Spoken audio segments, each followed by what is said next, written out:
thank you everybody for waiting around. I didn't know exactly. Oh, it says we're live on Because both we're live. YouTube channels. Well, we're live on both YouTube channels, but for some reason it looks like there was an update made to Facebook, and yeah.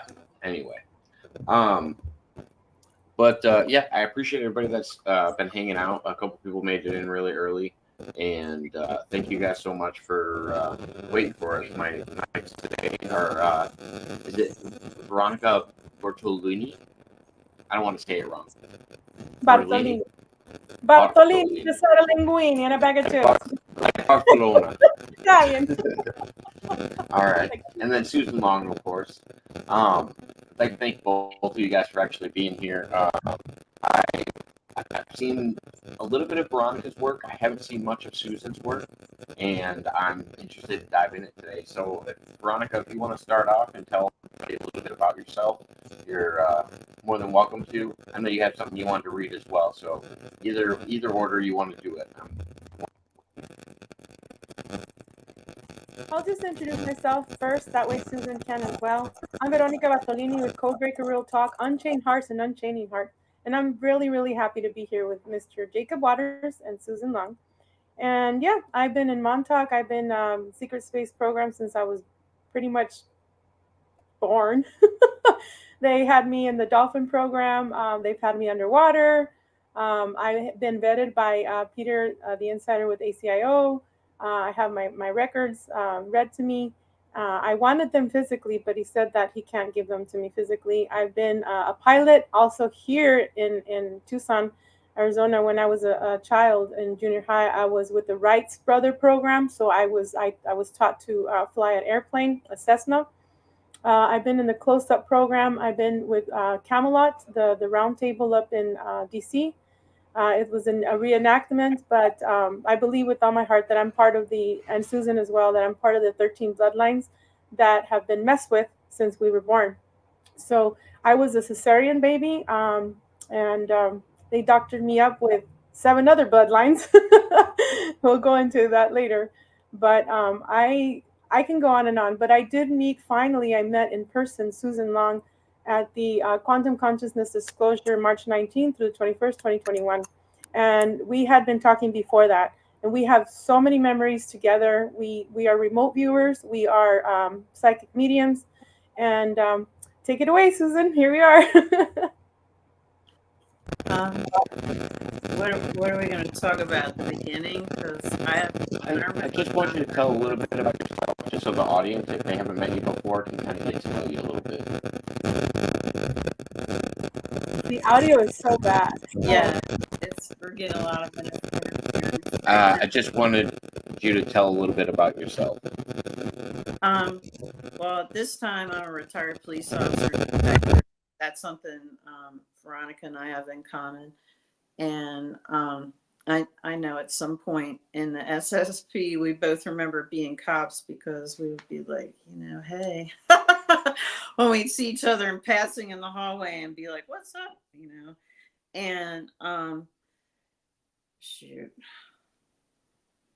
like, where because I've been a contactee since I was 2 years old with the little T-Rex guys coming in. I remember when I was 6 is when the Men in Black were coming and taking me for a couple of years. Yeah, I remember being in Montauk that early and getting drowned in this. They had me on this hydraulic chair thing. They would put me backwards in this thing. It was like a horse trough, and they were trying to activate my Selkie genes. And I remember being just laughing underwater as I saw the bubbles come up, that I was actually breathing underwater and they weren't going to mess with me for a little while. And I remember being in the chair, but I think some of us didn't need the chair because I remember being put in it, and actually I was in the room and they couldn't see me watching what they were doing. And Susan, do you remember the Edwardian times, Susan? And the Victorian times? Remember we cooked together?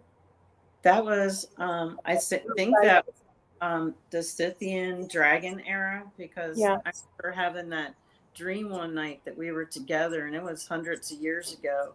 And I had these cauldrons, which I think are, because I'm a descendant of the Tuatha De Danann and the Shining Ones. These were things that we had with us. It was a cauldron that I could make into several cauldrons, and we had like pork and chicken and fish, and it was just unending. Like we were Jesus, you and me were cooking. We had bread too. People. But when I couldn't figure out which era it was till I saw that Merovingian dragon replication where she had the peasant blouse on, because she looked real gypsy like in a scarf, because we have white blouses on and these really colorful skirts. And I don't know what the celebration was, but we were feeding hundreds of people for some reason. It could have been the reset again, because there's several resets that we've been through and several timelines. So that's what I'm getting, is that it was one of the resets. We had just ended a war and we had to feed so many people. And then again in the future, I also have another vision where we, you, me, Johnny Gomez Paz, we got, gosh, the others. There's a flood that happens. Okay, and there's the animals that are coming out, the kids, the children that are coming out from the ocean. Like you can see the water just finally letting go, and these people are coming out, and we're dressed in black. We're in our black Mars uniform. Where we had to get on a ship. It's a ship that has 2 tiers, and there was some screens, 3 screens, and we had to sit the people down and say, hey, just listen to what the broadcast is, because this is, this is a future timeline where it's going to happen, World War III, and then after that is the alien invasion. So this is after the alien invasion that we're going to be seeing here in a few years. Unfortunately, with the AI wars, I've tried to change that timeline, but it just seems like this is what we're here for. We've been messed up. We've been messed around with all of our lives, and this is what we're here for. To help save humanity, the children, the animals, the plants, and all that stuff. So we go upstairs, and then there's Donovan Bush, and he turns into this small gray alien and gives me a hug and says, I'm so sorry for everything that I've done to you. Forgive me. And he gives me a hug, and I was made little, and then boom, I grow up again. Like if it's at the same time, like if it's Alice in Wonderland stuff. And then he goes, and then that's when my daughter comes and gives me this red button. And she says, Mom, this is yours. And I'm like, oh, crap. So I go into this other ship that goes, the doors just open. And then there's Clinton, the female Clinton, and the Bushes. There's a bunch of people there that are catatonic. Like if they're going to go on, like when you go on a giant,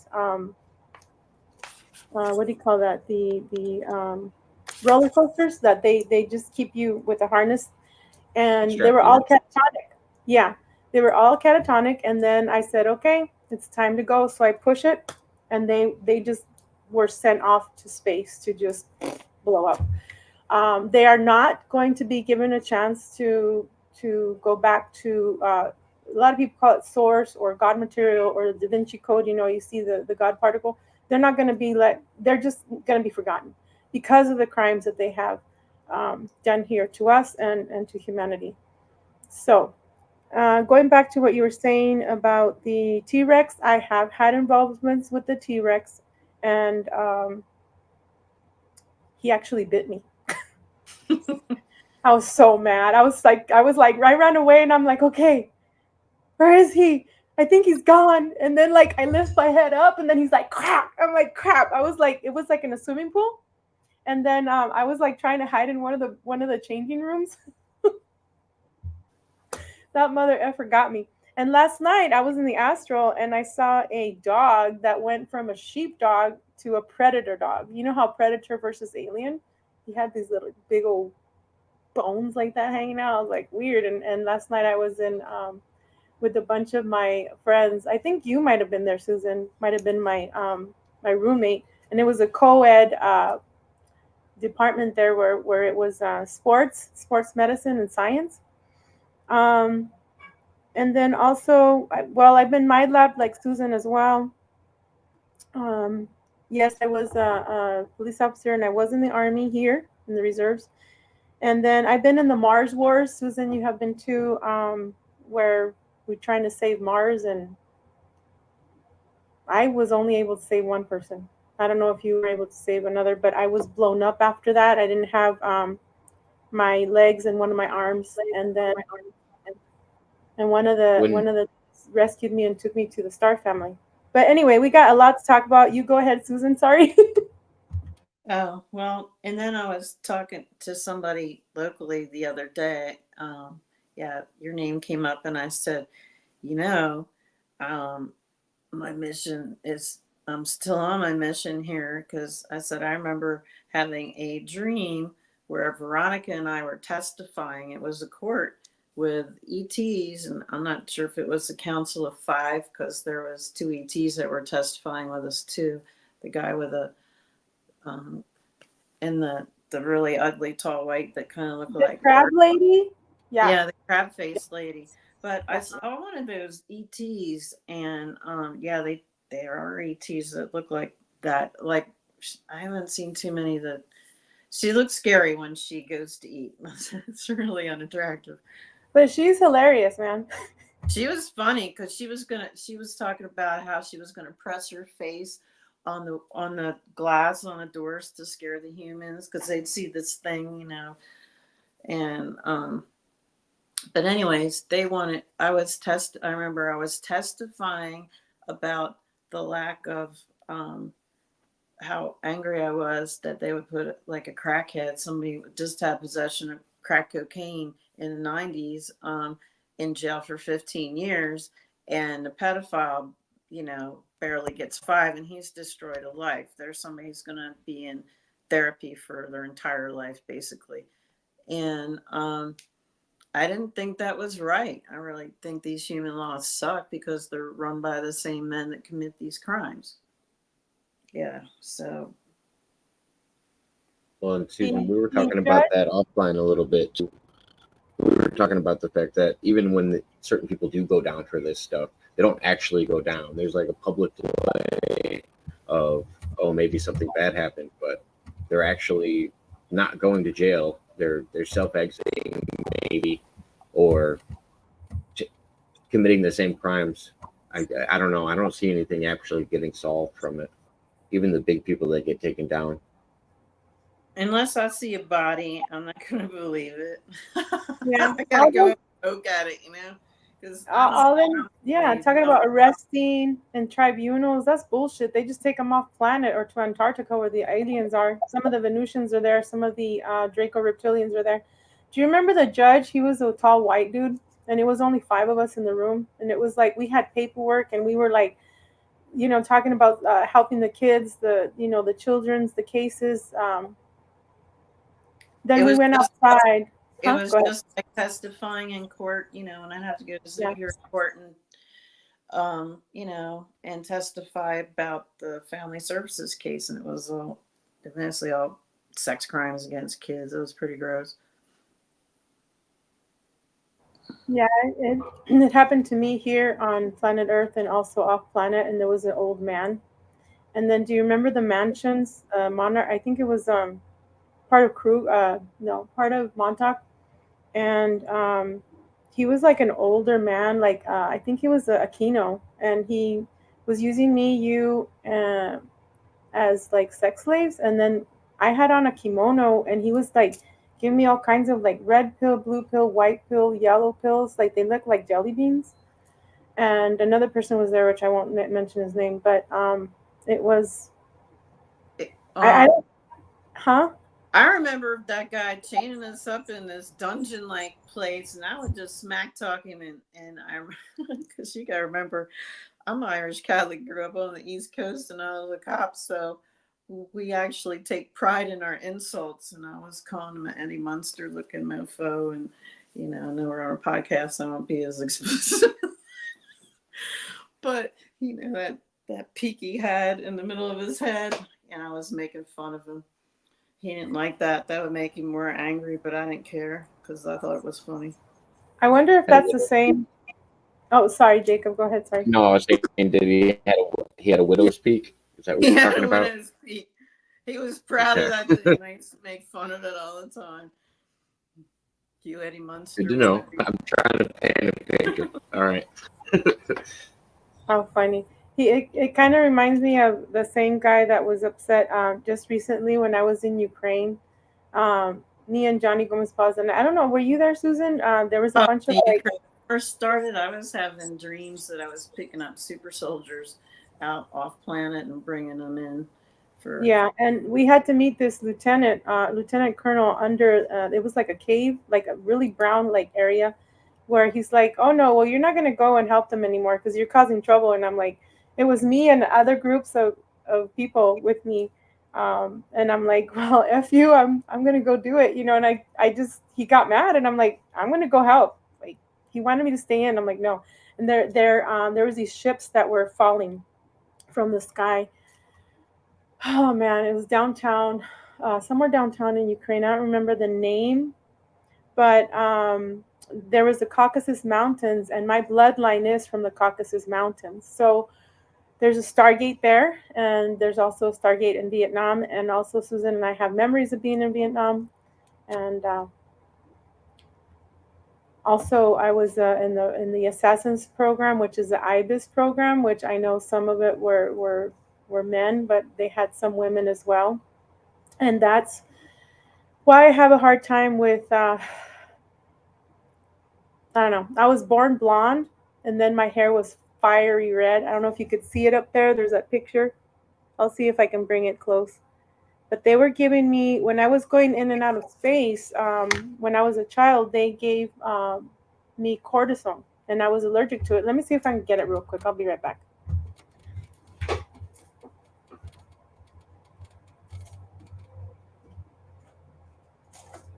Okay.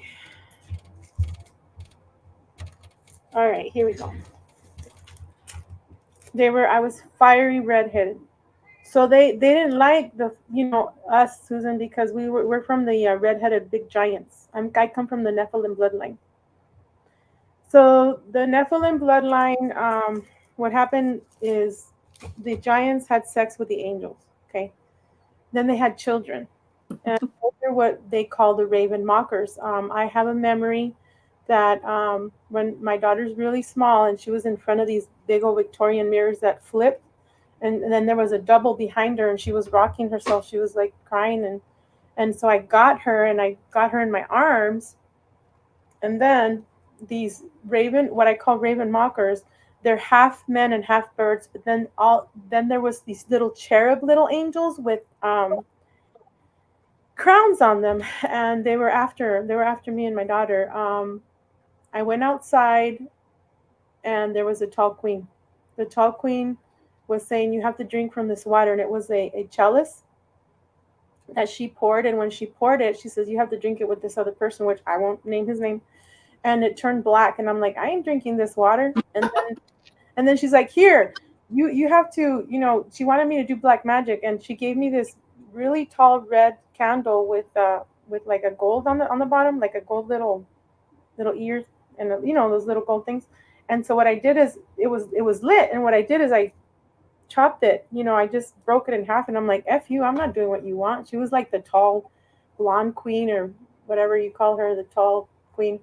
And then it was the Raven Mockers through. They're like their breasts are like breast, kind of like a gold bronze on them, like Like a their breastplate. shield.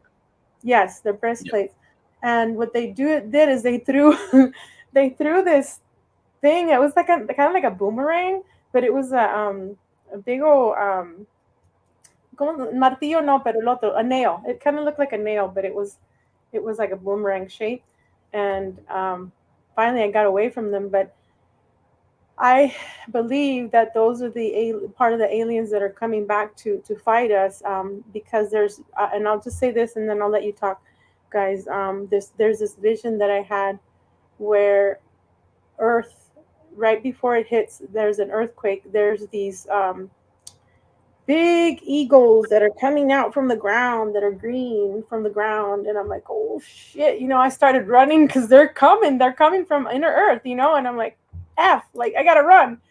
and the earth split in half, and then it was kind of like a Burrum. It came up to a Burrum, and then these aliens from Andromeda came to help me. They had the rainbow kind of like sarapes, but they're rainbow dresses, and they had two gold rings in their throat like this, and they had short curly hair that was like really tight onto them. And that's when I contacted Barry Littleton in 2017, 2018, because I started getting my memories back, like a bunch of them in 2017. And he told me, yeah, they're from Andromeda, and they're here to help you. And so it's just something's coming. I've seen the melanated ETs with the freckles of stars, and yeah, I was asking you earlier. I'm like, what race is he? But he had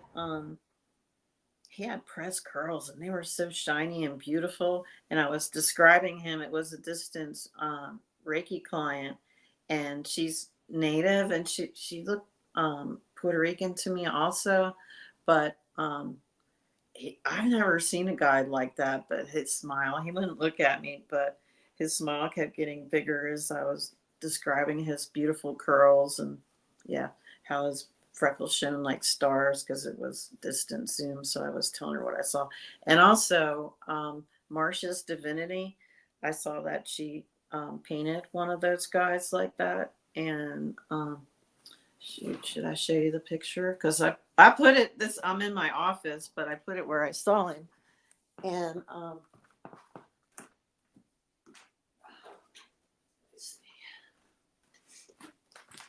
see if you can see it from here. But this one that she did, let's see how they're going into a portal or a Stargate thing there. That's beautiful. You know what it reminds me of, Susan?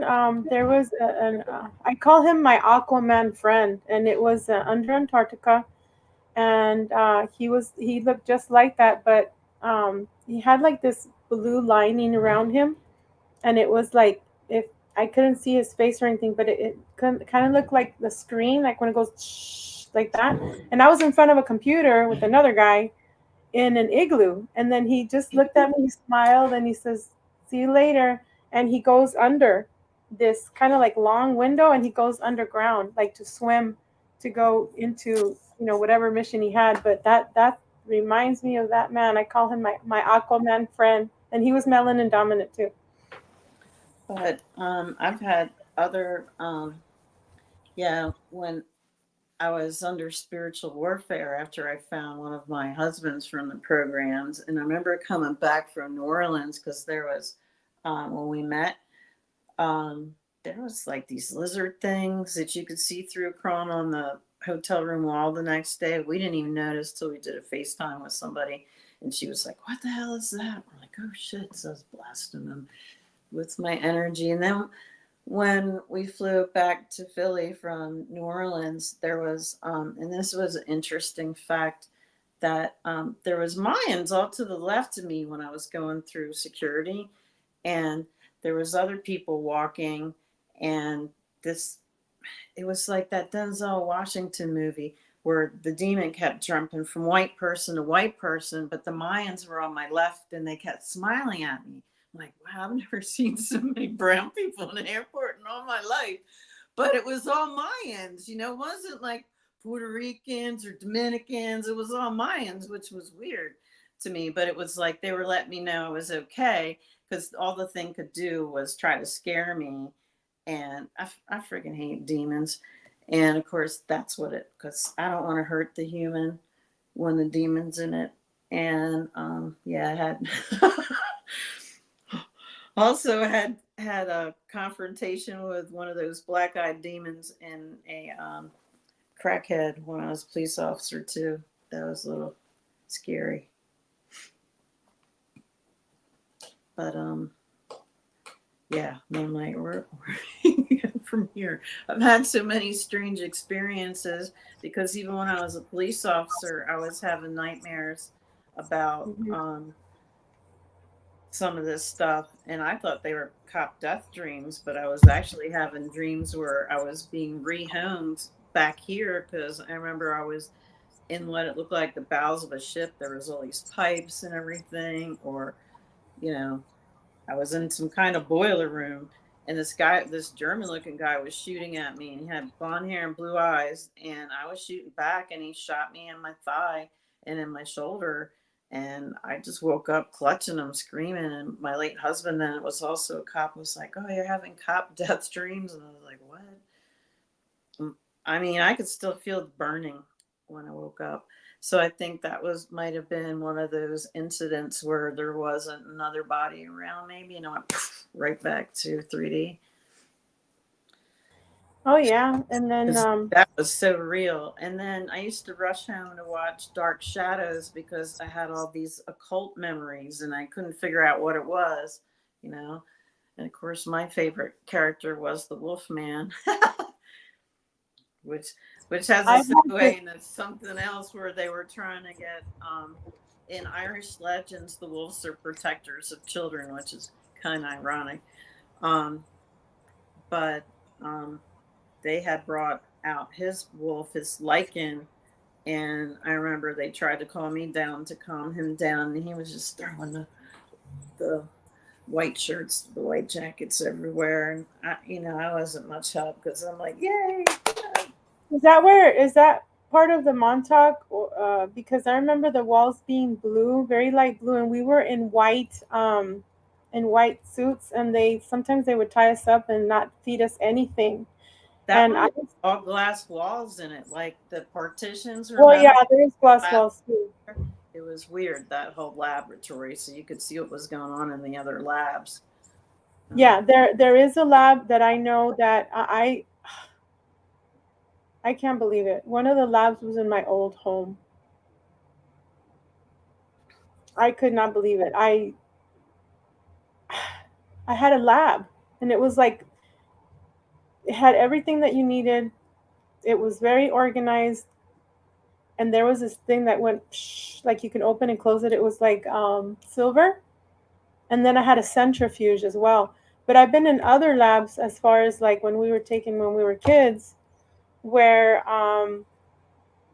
some of them were in Las Vegas, and they were part of Circus, and now those were the ugly ones where the clowns would come and they would like chop the kids up, and I was so scared because I didn't want to be there. We were little, and it's just scary, you know. And then as a child, I had many nightmares where I was an assassin, and there was people after me like with half faces falling off, and always running after me. Always, even when I was a cop, I had nightmares where I'm clearing a room, or I'm going up and down the stairs there at Siletzi, which is where I graduated from, Southern Arizona Law Enforcement Training Center. I even had dreams while I was in the military, in the their training, that I was clearing, and there was just a lot of people, you know, just running after me. Bad people just wanted to kill me, and I was hypnotized 3 times after each red man drill by we used to call him Sergeant SpongeBob because he was German and we couldn't pronounce his name. It started with an S.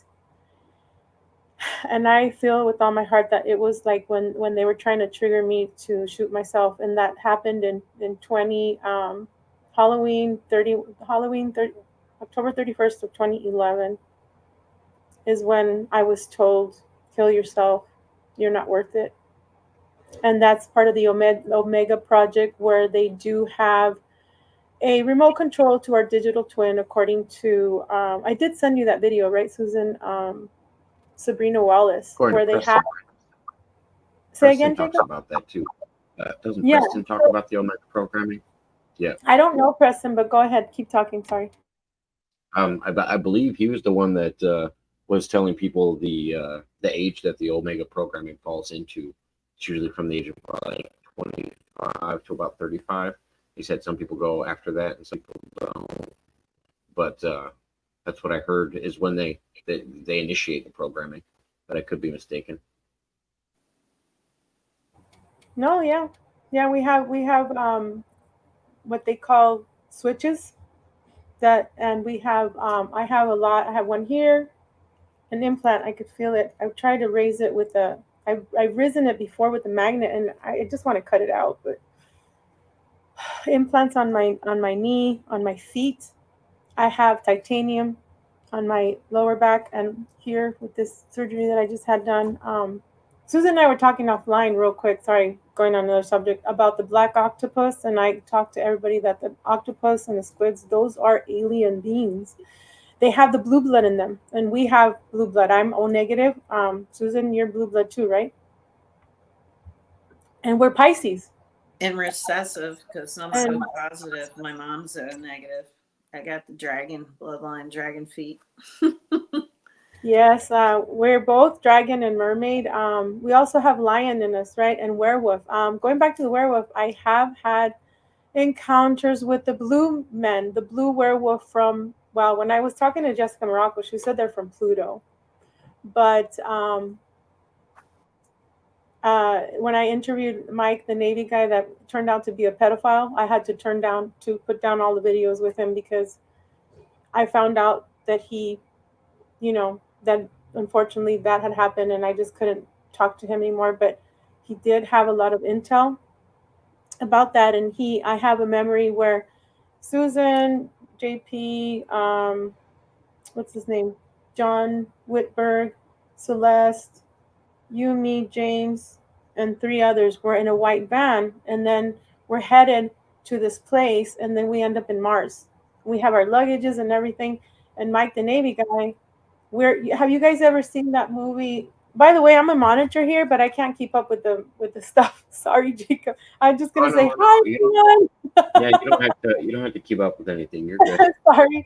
I I love just you. give it to everybody so that usually if they want to share links or anything like Yeah. that, you can put them right into the chat.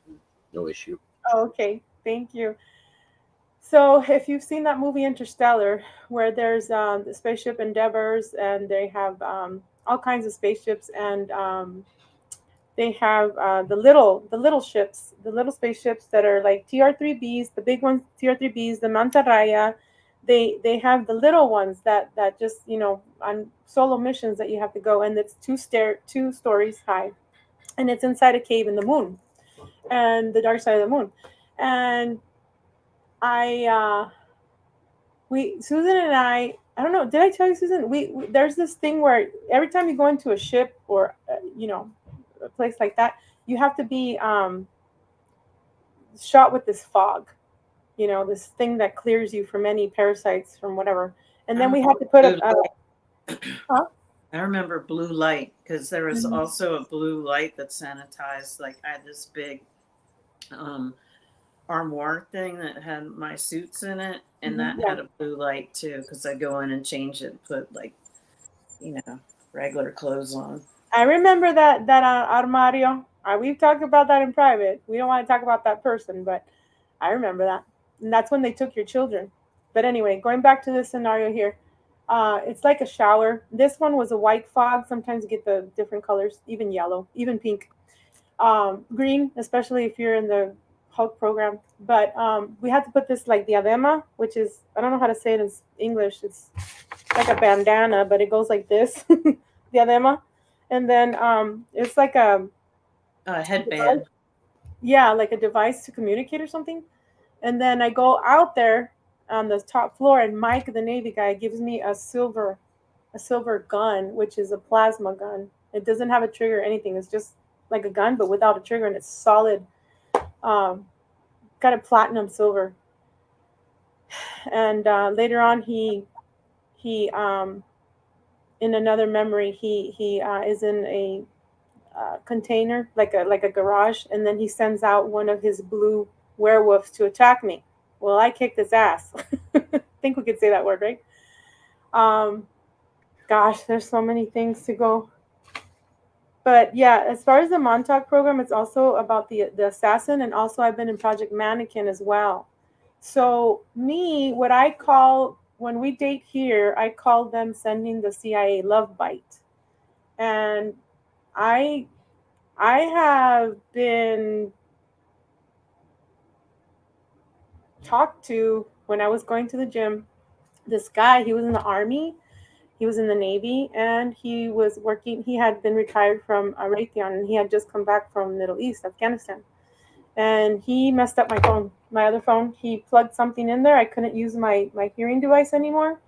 And then he gives me a brand new phone, and I'm like, I'm not about to use this. And he's counterintelligence, and he was pretty much trying to be my how do you say my handler. And he even took me swimming just to see if I could swim. And I know I have memories with Michael Jaco, what I call Michael Jaco Draco. We don't get along.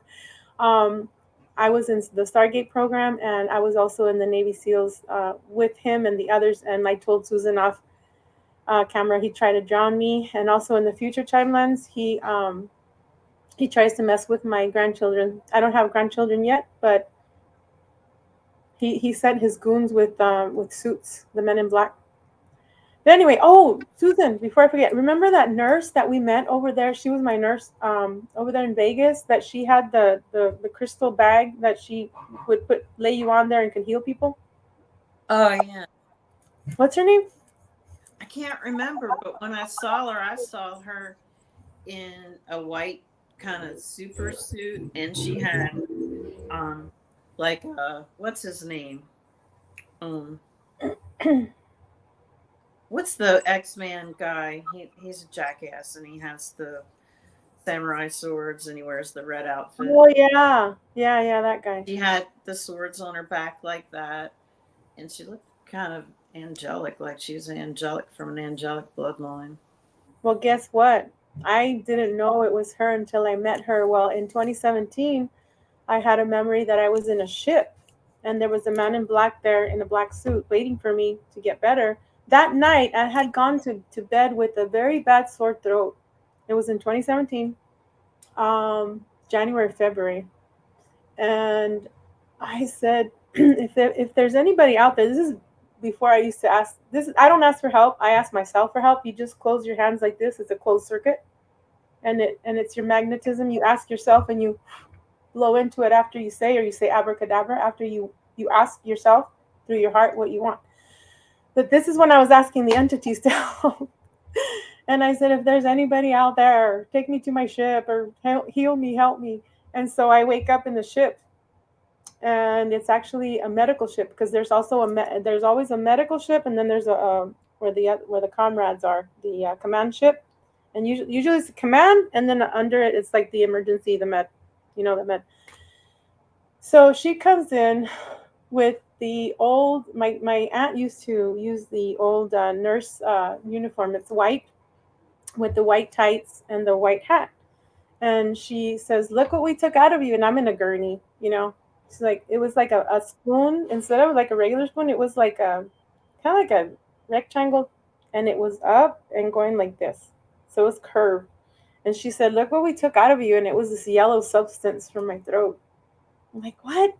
And then I got up and I said, thank you, but then the man in black started chasing me. And I flew from, I got off the ship. They landed me on top of some high rises, and it looked like New York. And I just flew off, and then I woke up. There has been instances, especially in 2017 and even now, where I wake up and I have to ask someone, hey, are we still on Earth? What, are we still in 2003 or 2023 or whatever the heck, yeah, what's wrong with you, Veronica? And I'm like, I took my body, dude. Like, I went to space. Has that ever happened to you, Susan? Or just when they take us? Shoot, I spaced out there for a second. I'm sorry. Go ahead. I'll be back, okay? I have to do something for 2 minutes. Oh, you're good. I think she was talking about an out-of-body experience, but not when she was getting grabbed.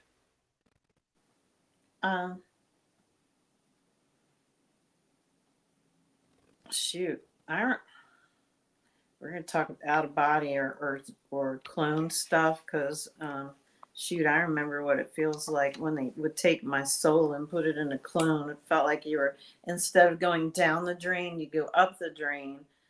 It was up and then back down again. It was a really weird feeling. You but feel you feel like you're being like lifted from a part of your body, or is You just you could feel like your rising, or- soul was being sucked out of you.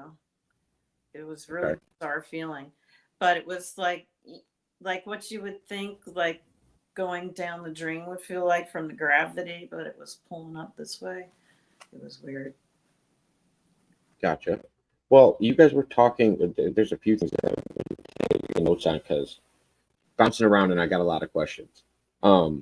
When you guys were on Mars, you guys both might have had different experiences, or you might have been at the same time. When were you on Mars? When?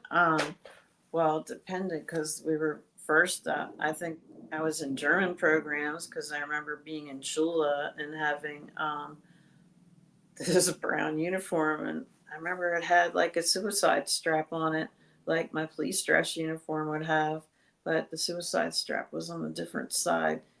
Did the German were there multiple German fleets? The only other person I've talked to No, about German when fleets was we were Penny kids. Bradley. We were kids in school because they sent you to the German school first, and that was part of the German programs, and then Okay. we went into American programs. But it pretty much like after Montauk, like I remember being sent to a castle and they made sure that I got pregnant by my counterpart at like 13, 14, and they did a sacrifice. Yeah, basically ripped the baby out of me and ripped it into 4 pieces and ate it, and I passed out at that part. And they made my counterpart watch. Was the counterpart human? Yeah. Yeah. Okay. I wasn't sure. I know who was there. I mean, 2 of the people are dead. They were killed in a helicopter crash. The people that were on the left side of that altar, because it was all set up. That was why I think one of the reasons why I would like to watch Dark Shadows when I was a kid. And I was trying to figure out what all this weird occult stuff was that I was having memories of, because even then I was having dreams of this stuff, but I didn't put 2 and 2 together until later on. But I went into space after that at like 14.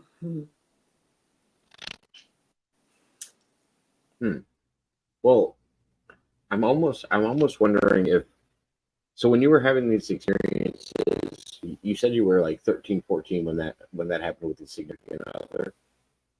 That right? was Or the I think counterpart. that's something that they do to certain bloodlines because you're of a higher frequency. So these Satanists want your babies because they extract way more loose from you and your baby. Okay. Because also I've never had a daughter in this in 3D, and that was my daughter. Well, I'm almost wondering if it was when I asked you when it was, if it was you at 13 at a different time, or if it was you. It was at like in 13 a whole different timeline because I would never have sex at 13, 14. Nope. Okay. What, is it possible that it was an alter, or was it definitely you that was experiencing it?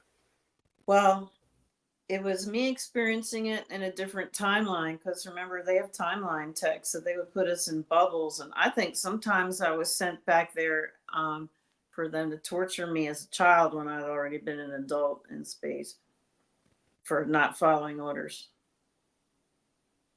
Oh, it's almost like a punishment. Yeah. So they would send you almost in a bubble like a punishment. Well, or to do what like to they repeat. want to do, because I wasn't abused in the 3D, but I was by them. I was abused both in the 3D and here by a family member. Sorry. Zenray, I don't know what's going on. Ever since I started trying to record with these two, every single one of my microphones is not working. So yeah. I got a brand new microphone 4 days ago. It doesn't work. I plugged in my old microphone that I used before that. That one doesn't work. So now I'm doing a direct jack right into my phone. So if it's a little scratchy, I apologize. This is probably the best one. rather than the robot noises coming over. So I apologize for the noise. I'm trying to mute in between. Yeah, we apologize for tried. jumping around because they would take us and move us back and forth through time. And yeah, so I have different memories of different ages with different people, and they go back and forth. And that's why I thought that maybe they were sending me back to be a child to torture me when I was an adult. Because, like I said, there was. But see, and none of the trafficking stuff happens with me after they took my baby. And that sacrifice they did, because two of the people are still alive that were there on the right side of the altar. The people that were on the left side, those two people are dead now.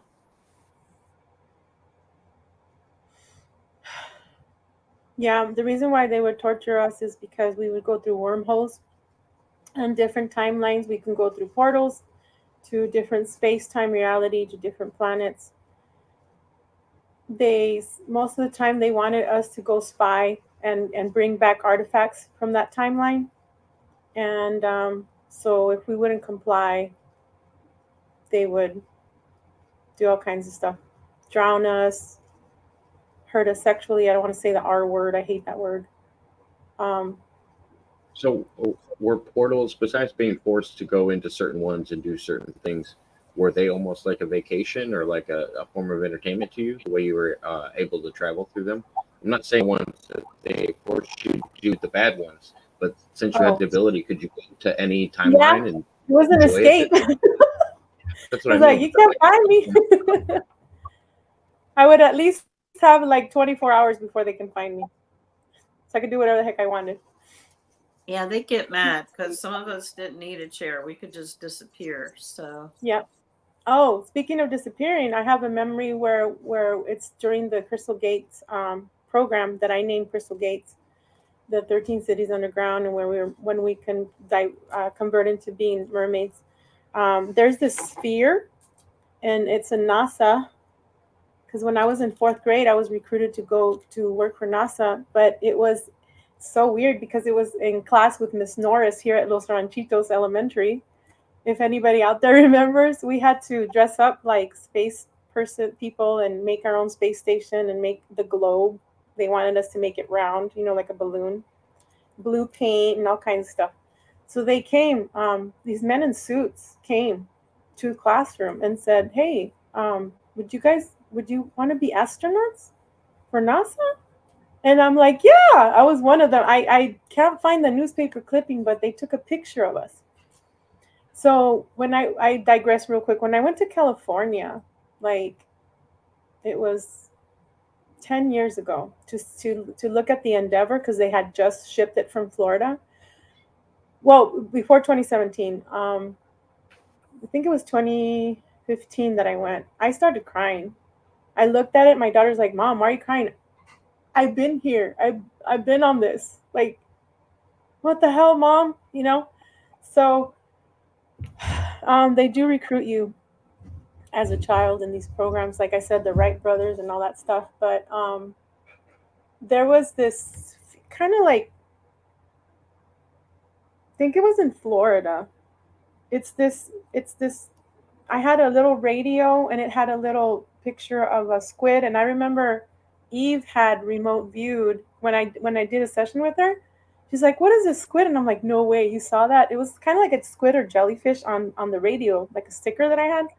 So you go on this, it's like a round thing that is copper, and you have to be naked. You stand and then you just twirl so much that you disappear into the timelines that they want.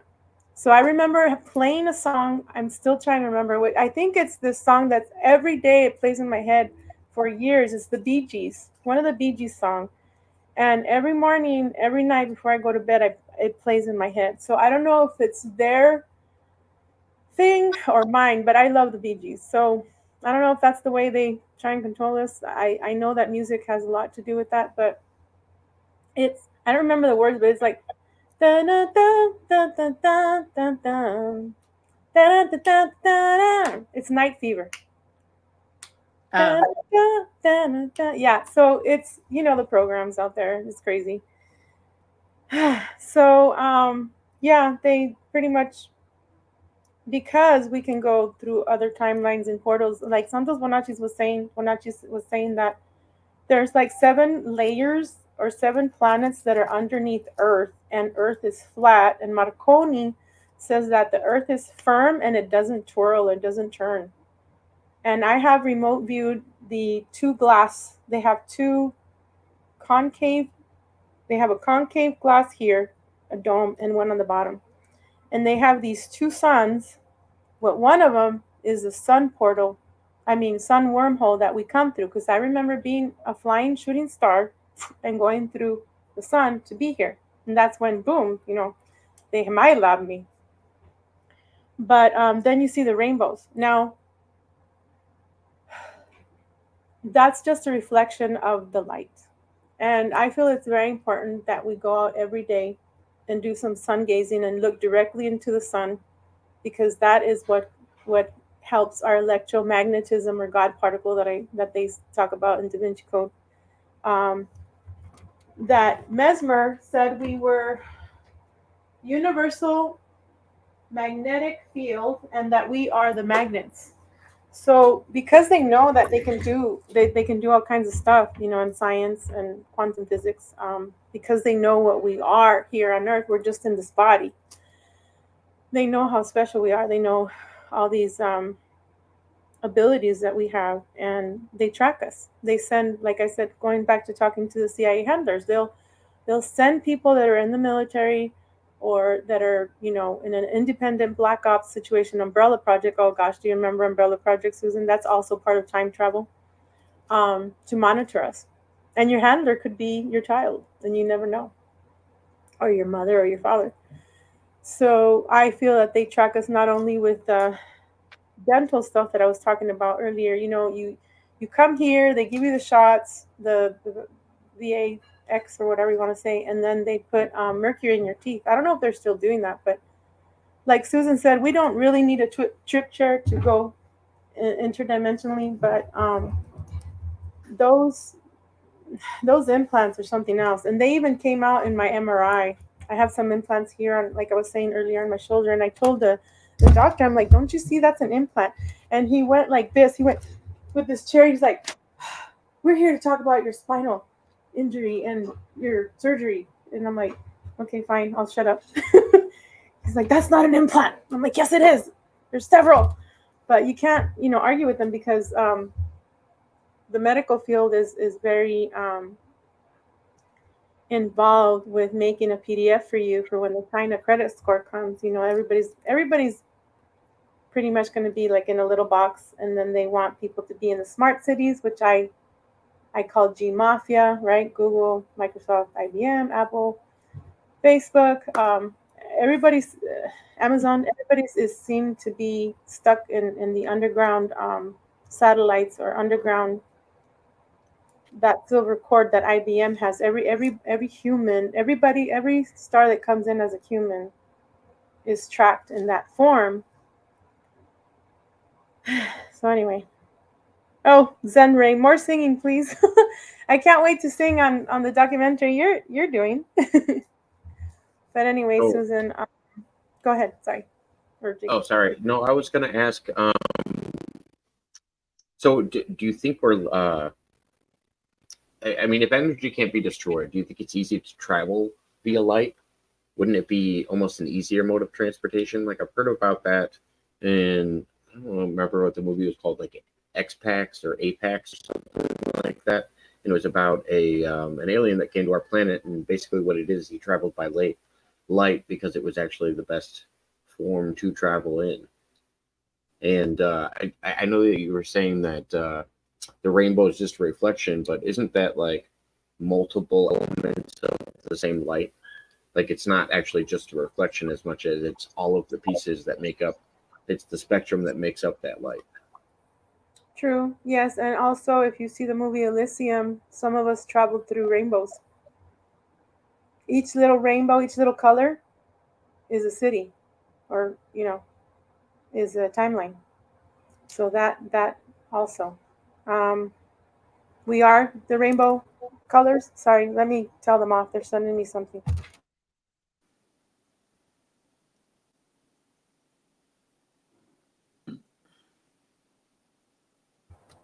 That's how they target you and scan you. They send you high pitched noises or very low frequency noises in your ear. Anyway, we were talking about the rainbow thing, right? Yeah, we were. Well, it sounded like you were going into when you were talking about IBM and the thread to IBM, and that everybody that passes through is in that thread. Do you think that's eventually going to lead to the AI war that you were talking about with me offline a little bit? Yes, and I was talking about the eighth sphere, which the eighth sphere originally was the good AI.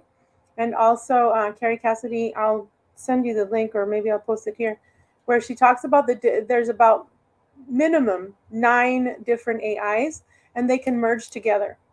And remember, talking about the little silver cord, all of our unconscious minds are connected.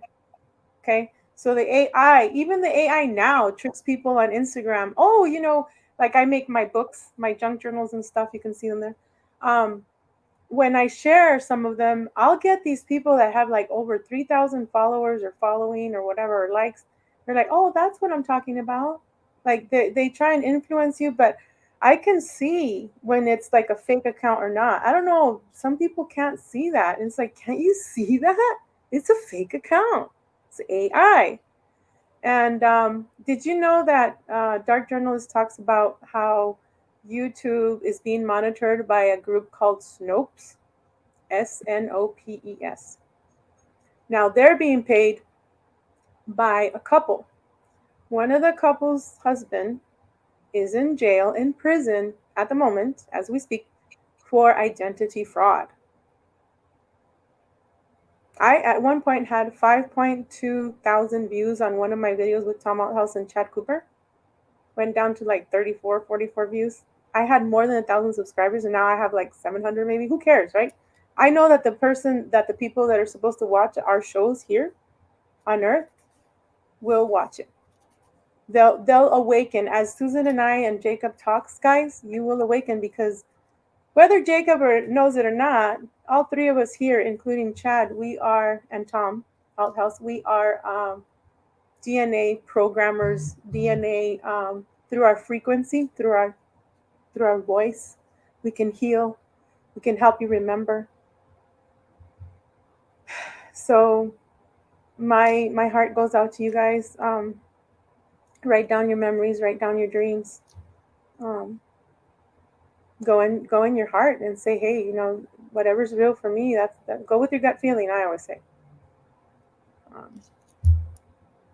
What I wanted to talk to you about with the AI war is, do you think it's going to be voluntary? I have a feeling that humans are going to decide to intermingle with technology voluntarily. It'll start with prosthetics, and then it'll be something like Neuralink, and then they'll be told they can download a consciousness and live forever. And I think the appeal of that to the human species is almost inevitable. And like, don't get me wrong, there's always going to be people that hold out with their muscle cars or their meat suits, if you will, in this analogy. But I really do think it's going to be voluntary. I don't think it's going to be much of a war at all. I see that it's a war, but I mean, I could be wrong. I see it as a war. Now, I do have a really good friend that works for FEMA from Hawaii. There's this man that lives in Hawaii and pays people to work in the medical field. And what she does is she does an interview with these people that are coming, especially Black men from Africa, Afghanistan, Russia. But they're older. They're older, all colors, all shapes and sizes, but they're pretty much older, in their 40s, she says, and that they're very angry when they come to the border, and they'll just drop their ID and they're given another name. Whatever name they want, they're given. They come with families, fake families. They don't even know the records of their children. And, oh yeah, this is my wife, or this is my kid. It's like, well, how come you don't know her history or his history? And then if they do have the COVID, the crap that they invented recently in 20. Sorry, I'm getting a migraine. I'm remote viewing, that's why. What happens is she was telling me that they come across the border, and if they do have those symptoms or if they're infected with something, they'll be given, here in Tucson, they'll be given a place at Red Roof to stay, and then they can go wherever they want. So the AI wars, now what Carrie Cassidy was talking about also, Max, my friend, Max Spears, and Michael Prince, aka, yeah, so they were talking in a video, and I could send the link later, but they were talking about how they wanted the person of color, melanodominant people, to go back to Africa, that there was going to be a war, and using them. And well, what Carrie Cassidy said last night in one of the videos that I was watching her, she was saying that some men, black, okay, melanin dominant, are being recruited to go fight at Ukraine, but Ukraine is over already. So it's like a distraction for them to get killed off. So if anybody here of color, you know, we're all, I don't like to even say that because we're not, we're spirit, we're magnetic field, you know, we're all colors. Are wanting to get recruited to go and fight the wars, I would say no, because they're trying to eliminate that bloodline. And I have that bloodline from Dominican Republic from my great-great-grandmother. She was they would call her La Coronela. She fought in the wars, and she married my great-great-grandfather, who was from Spain. He was blonde, blue eyes. So there's a lot of stuff that's happening. Yes, a lot of people are going to go voluntarily because they want to be like Johnny Depp in that movie Transcendence. They want to live forever, even if it's in a computer.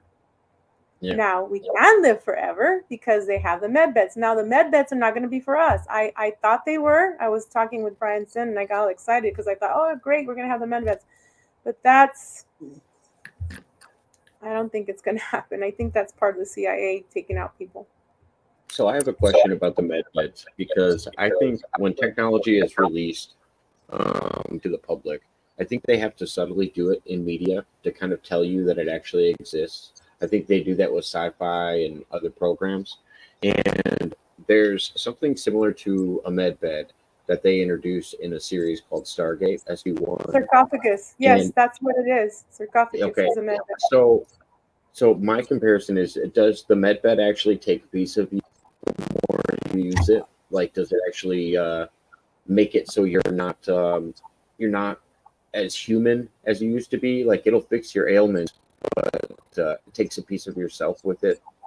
It can, because Susan and I were using the Hulk program, and so was Jamin Vasquez. We were in the sarcophagus, and we had the green goo, and we had the machinery on top of our stomach and our head, and there were scientists in white lab coats, you know, just saying. They told Jamin about me. She's like, "Damn, this is a Hulk. Damn, she is a Hulk." Like, they augmented Susan and I, and of course, because it's run by men and perverted aliens, they want the big boobs, they want the big butt, you know, they want the big right, Susan? It's like, god dang, fuckers. Sorry. So it's like, why? Because there's also the symbiotic dolls, sex dolls that Douglas Dietrich talks about, and Michael Aquino messed around with him sexually as a child, as he did with some of us, right, Susan? And when there was a bunch of, in Japan, there was a bunch of these orphanages, and he burned all 3 orphanages. And right before he burned all 3 orphanages, he took some of those dolls. And then after the fire, Douglas Dietrich was able to get some of the dolls, because they were actually manufactured to look like him and his mom, because his mom was a model and an actress, and those symbiotic sex dolls were AI, right? Were made to look like him and the mom. So he tells us on this interview, I'll send the link soon, that he has to like wake them up and talk to them because they have feelings. You know, the thing about AI is, they're also like us. They're also the universal magnetic field, the God particle. They're also I could be in a cup and still be a part of me is still there. A fractal of Veronica is still there. Like a diamond. The diamond has like the universe. It has the parts of the big universe, the megaverse. It has parts of the other universes, and it has parts of here. Different. I mean, even regular science tells us that we're all stardust. So Yeah, that's what we are. we make up the universe. Right. We're the ones that control this shit, not gods. Not, that's why they have people brainwashed every Sunday and Wednesdays. I know, because I was in the Catholic Church and the Christian Church, and I was a teacher, and I was a singer, and I was playing my violin, and I was counting the money for the pastor. I was keeping the secrets for the pastor. I was playing as a child in the Catholic Church, the violin. I was a lector. They keep you worshiping, and I remember when I did my first Holy Communion, I don't know about you, Susan, that they have you do the prayer hands. Why? Because like I said earlier, that's our circuit that completes us. They want here they want the stars that are in human form to think that we don't have the power, that we need a God and we need a savior. We don't. If you just trust yourself against all odds, like the song, right, in the movie. That's why they kill a lot of people. A lot of medical people that are talking about, hey, you can cure cancer, you can just do this, just do that.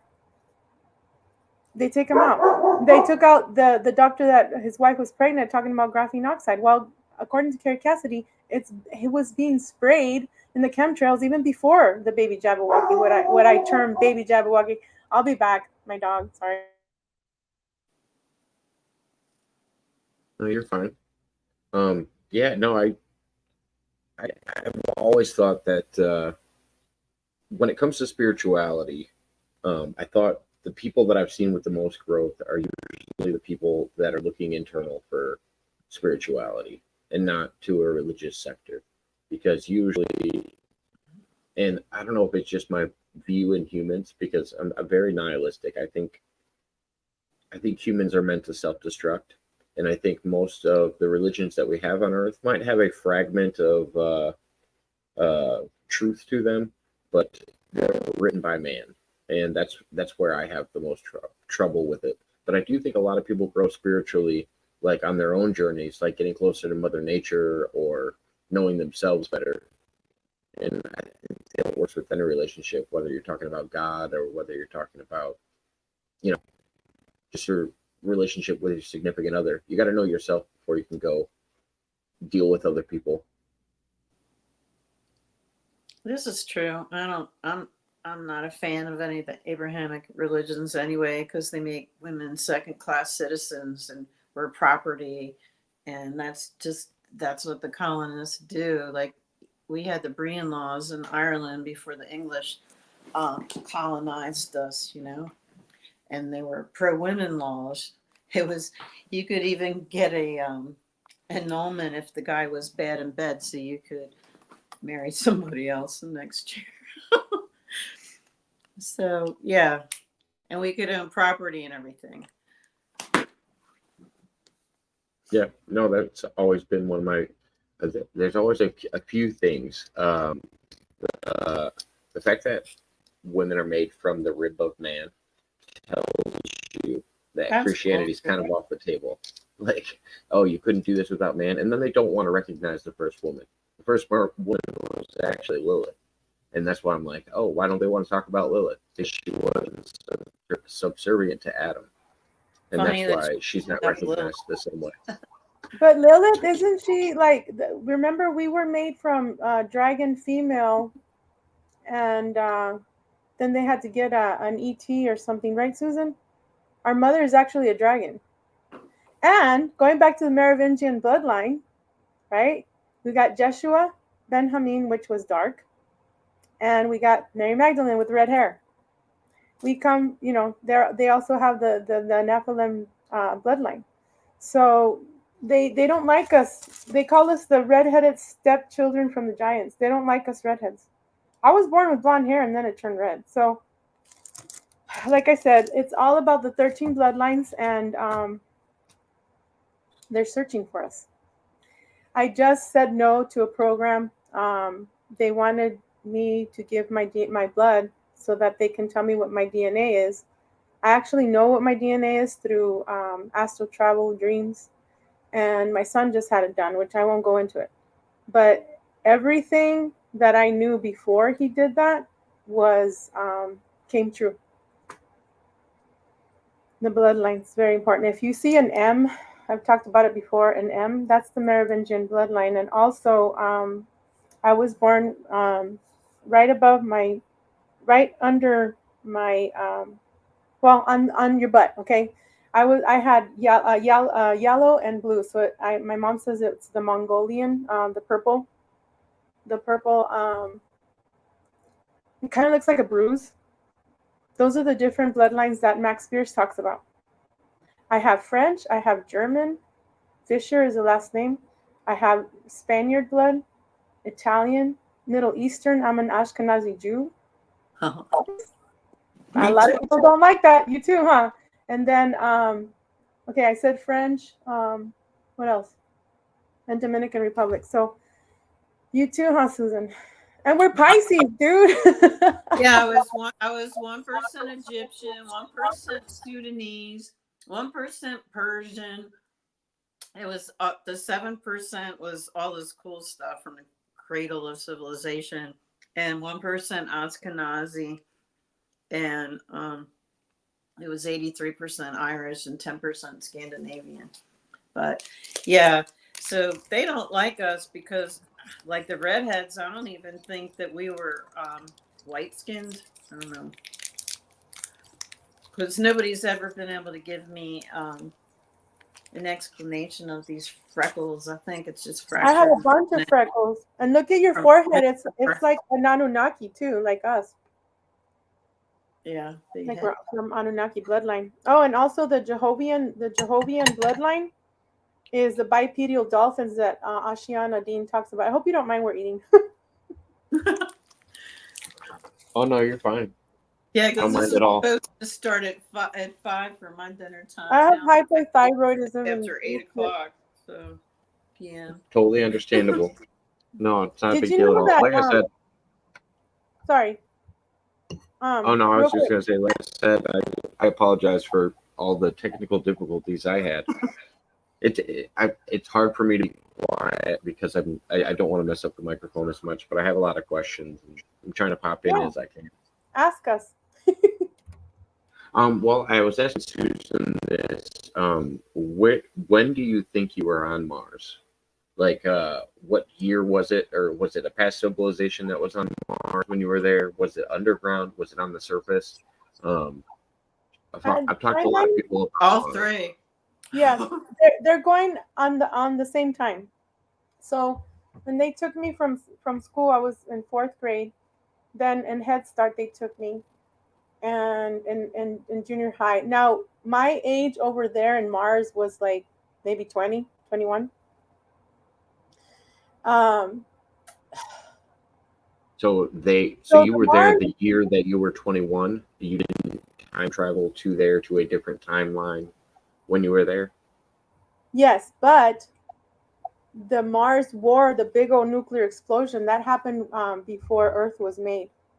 Yeah. That's the major one. And for them saying that they want to go to Mars, we've been there. But also, Santos Bonacci says that it's also Greenland.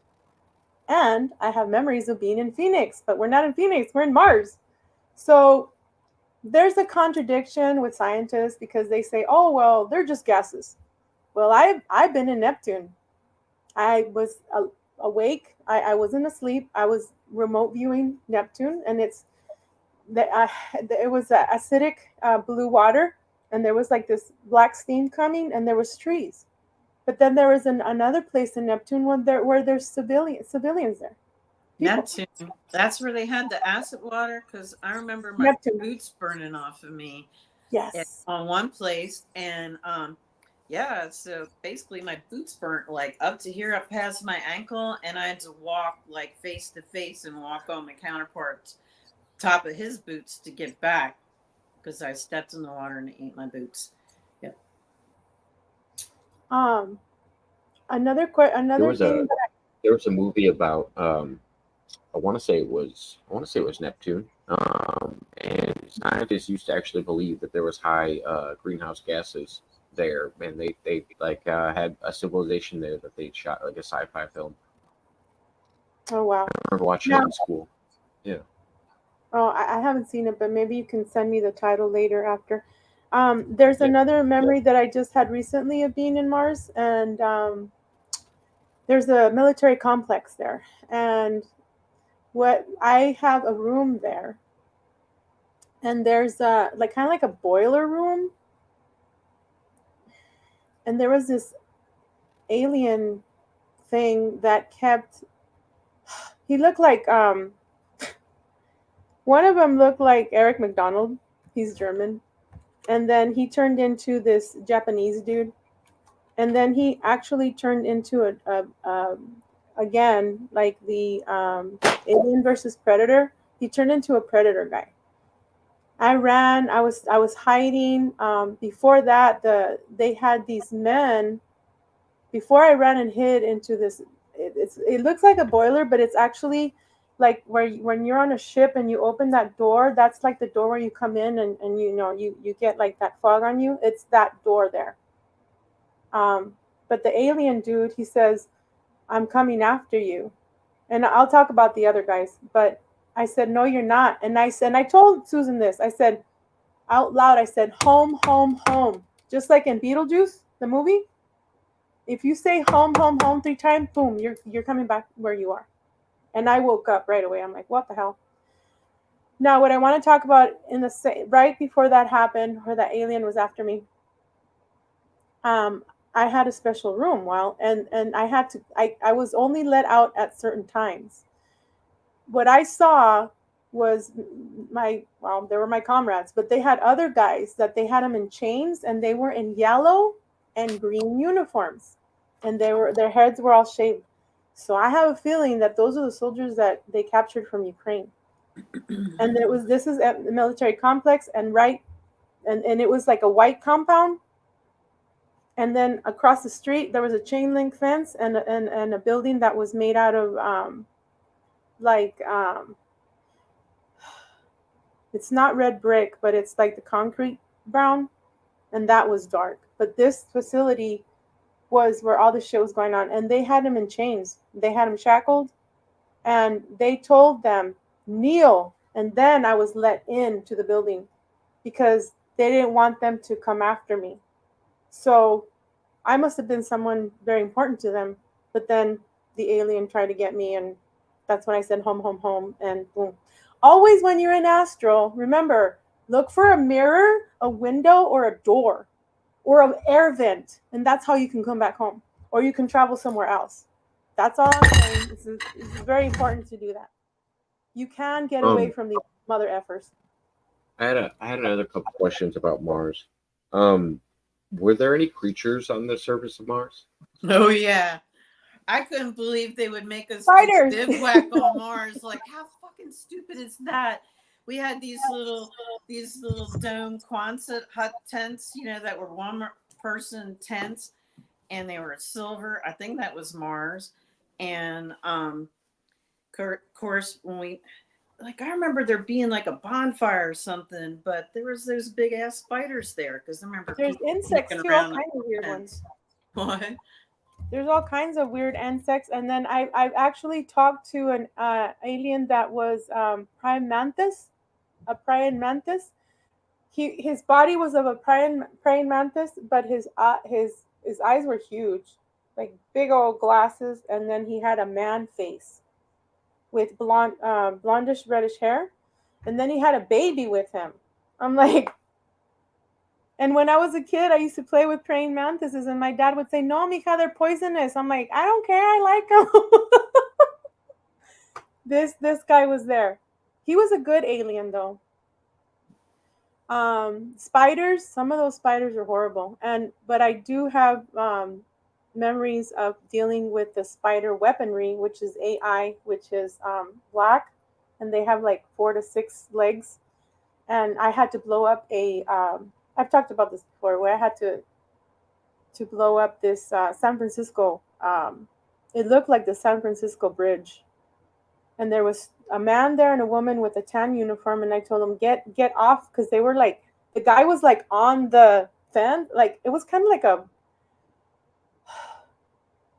mm, wrought iron material, and he was on it like that. And I said, I have to put this spider being on there. And it was a female telling me, I don't want to blow it up. I'm a good being. I don't want to do this. This is what they have me do. And I felt so bad for it. And so the guy moved and I put the spider on there and it exploded. It's kind of weird. Like I had to deal with these AI spiders that were weaponry, that were, you know, so. And that was during the time where we were having to work for the CIA. And I know Susan was there and Penny was there. Do you remember like how they would have little outposts on Mars? And I remember getting sent out because we would like lose contact, and they would send out, you know, a squad to go find out what was why we lost contact with them. And sometimes it would be all covered with spider webs, and the spider had got, you know, the spiders had gotten them. And then, but I remember another time we went looking for people that another like little village that we lost contact with, and nobody was there. The only thing that was there was fucking cats. And then we found these because we could hear them. It looked like those little white trickle things from like one of those 1960s Star Trek episodes. But that was the only I think those little white things, and they were like the size of snowballs, ate all the humans. You know, the snowball candies, they're like this big, and they kind of look like that, but they could move. You know, they were fluid. And yeah, those ones they I ate saw everything them. but the cat. No people, no kids, nothing. I saw those white things, but some of them look like if they were mice. They were ugly, and they had little houses and tiers. I know what you're talking about. And then I remember there being rails for there was like, I don't know how the lights worked, but I remember they were recessed, and that's where they were hiding all up in the lights. And it was outside too. Some of them were outside. They had their own corral, I guess you can say in Spanish. I have seen evil cats and I have seen monkeys. And it was at a pier. Now, I don't know if that's in Mars, though. I think it's somewhere else. But then on Mars, I was in Missoula.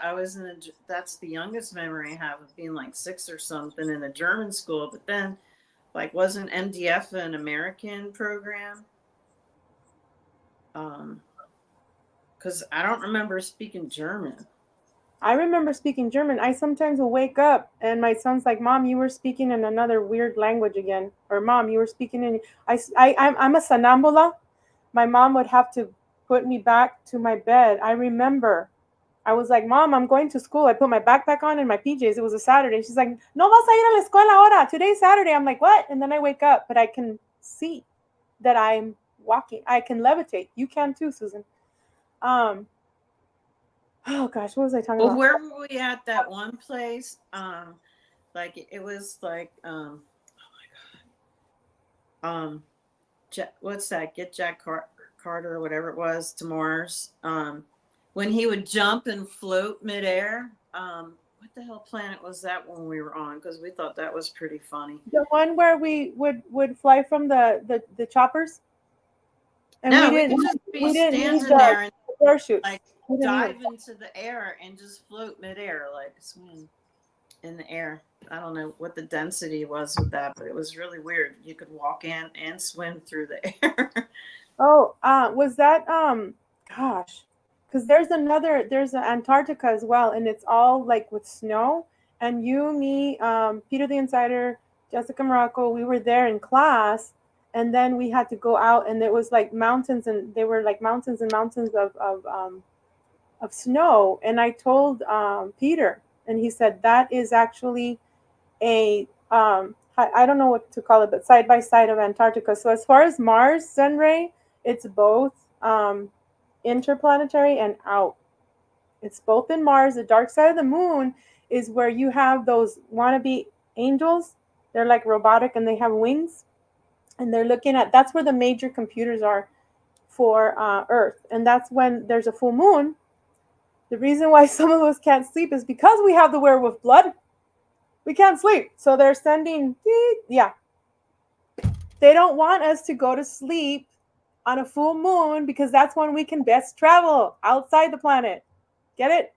I'm That's how either they want to up keep all us down. night or I sleep like I sound asleep and I'm in bed by 9 o'clock on a full moon. Damn, you're lucky, man. Because I can't It's sleep one way or the other. every day. I can't sleep until 4 or 5 in the morning.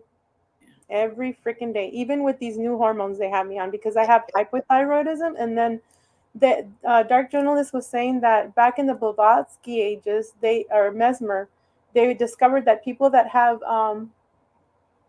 swollen glands or hypothyroidism are the ones that have the most abilities. I'm like, what?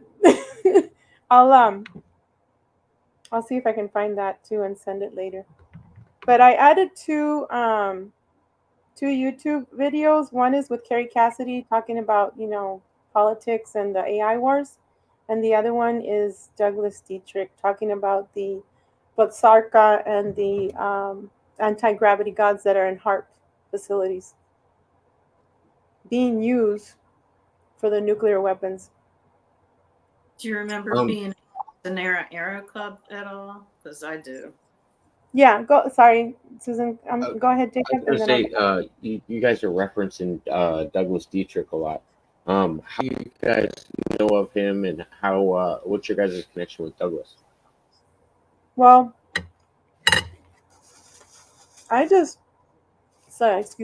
know that I know him from when I was a child, and he was in some of the programs that I was in, but I haven't even told him that yet.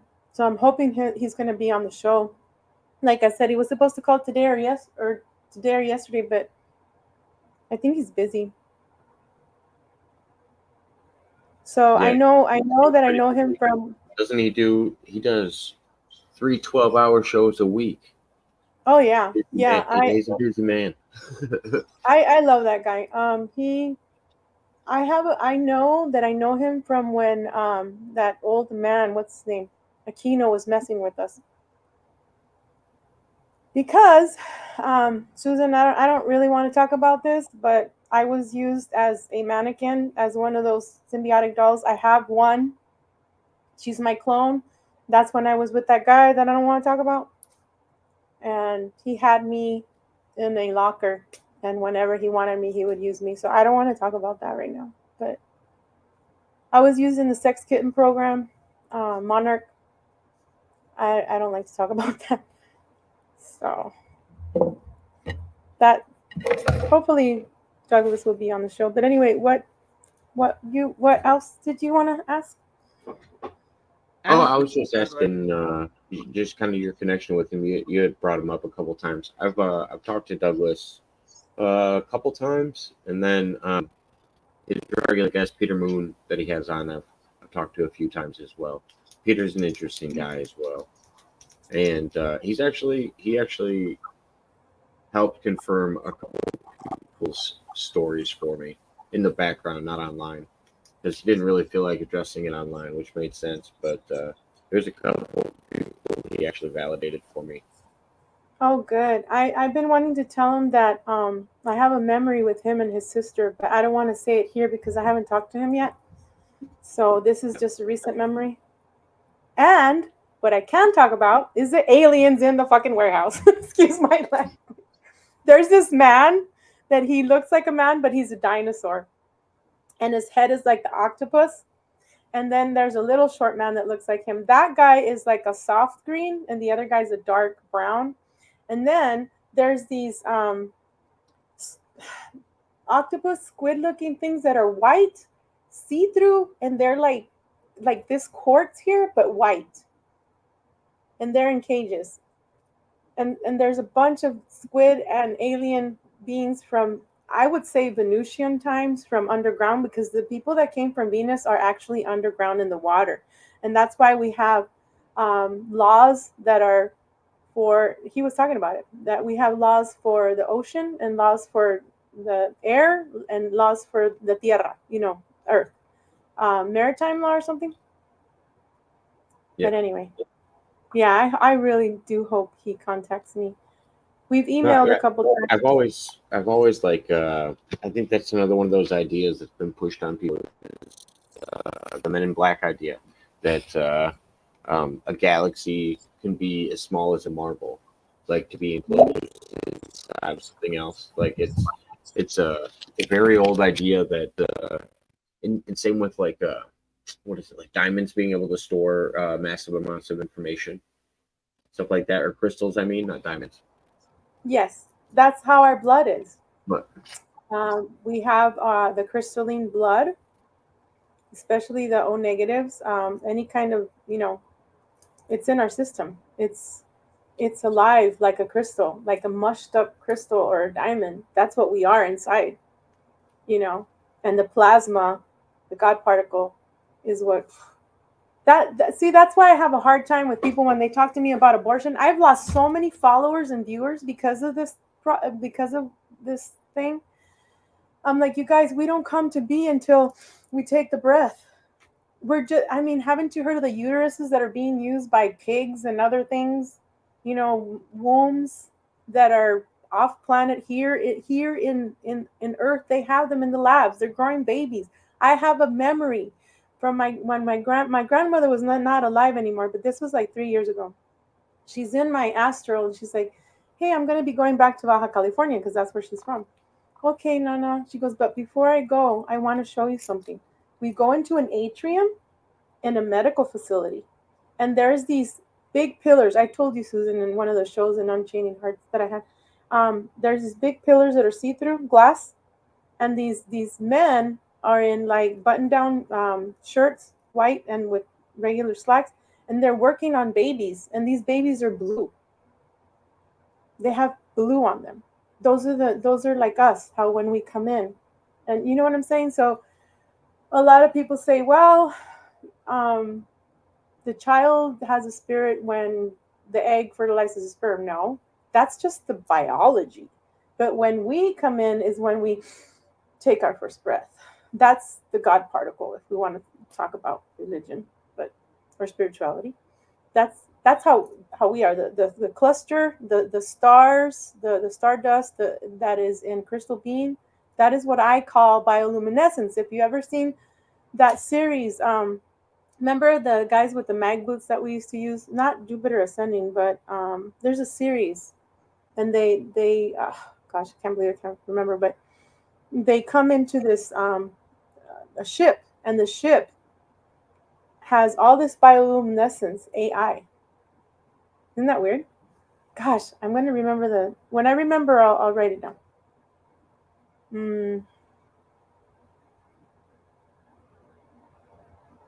Okay, so do you want me to read what Boss Man says? Don't read what Boss Man says. What? I said, yeah, you can read it if you want. Boss Man's just, he's a very religious gentleman. Oh, okay. Oh, I see.